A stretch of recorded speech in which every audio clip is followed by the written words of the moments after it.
T. Feeney. I've seen stories of Sea Org members using a medical appointment as an excuse to get off the base and escape.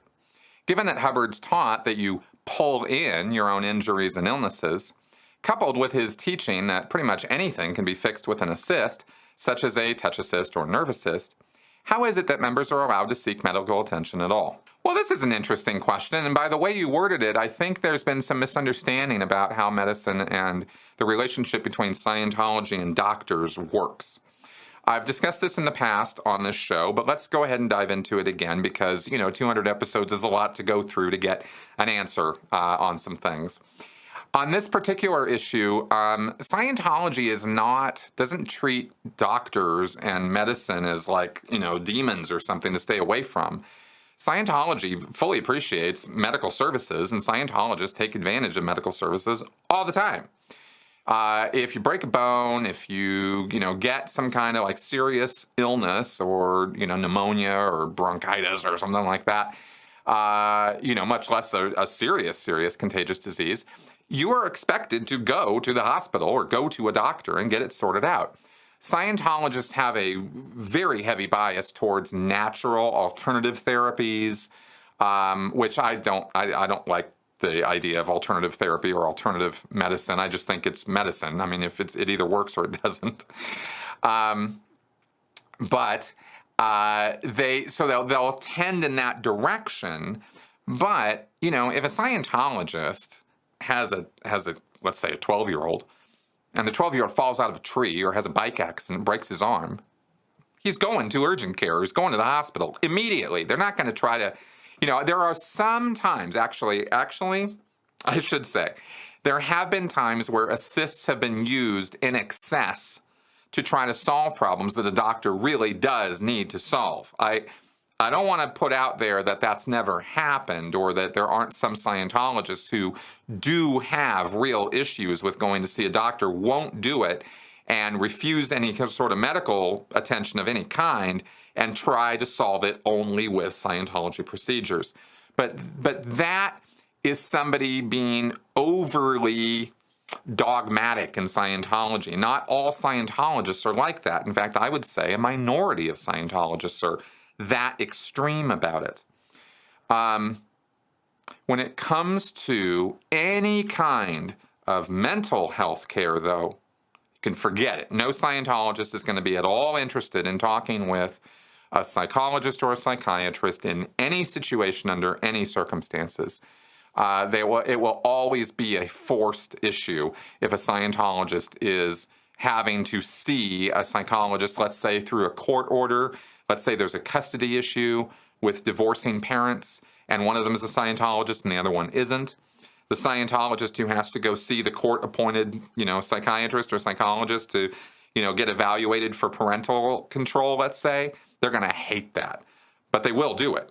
But they're going to hate it. They're not going to give it any credence or importance and think it's all just much nonsense. When it comes to medical doctors for physical problems, that's a different issue, though. It depends on the individual Scientologist you're talking to as to how far they're going to take the solve it with Scientology thing. I have seen auditing, not assists, but auditing used in an attempt to cure cancer, leukemia, other serious medical issues. But those people who had cancer or leukemia were also seeing doctors and were getting chemotherapy or were getting whatever standard treatment they need for that illness. So I've seen all ends of this. It's more of a spectrum kind of thing than it is an absolute dogmatic black and white. This is how it always is in Scientology. It's nuanced. It's more layered than that. It depends on the person's back experience also before Scientology. My mom, for example, is a registered pediatric nurse. Through my childhood, my mom was treating little kids and babies and stuff in the hospital. That's where she worked. And she was very much a proponent of medical care. So while I was growing up, I never broke any bones. So I never had to go to the hospital for any of that. But if I had, problems with my throat, I had my tonsils removed. If I had problems with my eyes, I went to the eye doctor. I got glasses. If I had a cavity, I went to the dentist. I got it filled. So my mom certainly believed in medicine. And in fact, she's even said to this day that she never really bought into Hubbard's nonsense about psychiatry because as a medical professional, she knew that there was some good with going on with psychology and psychiatry. And she thought Hubbard was a bit extreme about it. In the world of Scientology, that would have made her a little bit of an outcast on that issue. So she never talked about it, right? So she kind of flew under the radar on that particular issue. It wasn't really that big of a deal.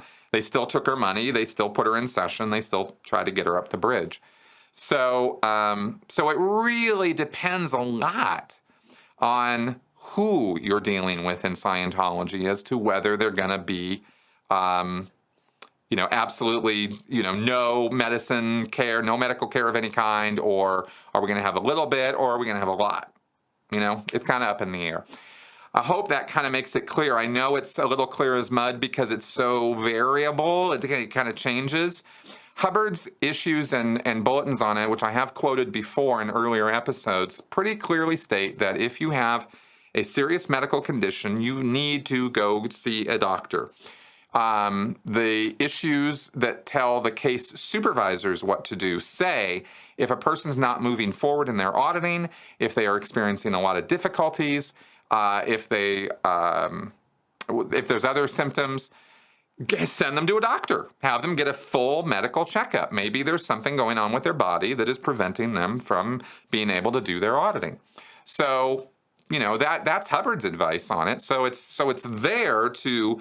you can interpret his materials as saying, go to the hospital. You can also interpret his materials as saying, don't. That's the contradictory nature of Scientology. There's an HCOB, a bulletin that Hubbard wrote that's called, I think it's called Solve It with Scientology, where he says, if somebody's got some medical thing, what do you do and send him to the doctor? Get him in session. So, it kind of depends, that's why I said it depends on who you're talking to, what issues from Hubbard they're using to rationalize their position, that kind of thing. So that's, I wish I had a more specific and concise answer for you. I'm kind of rambling a bit here, but that's what I can tell you about that topic.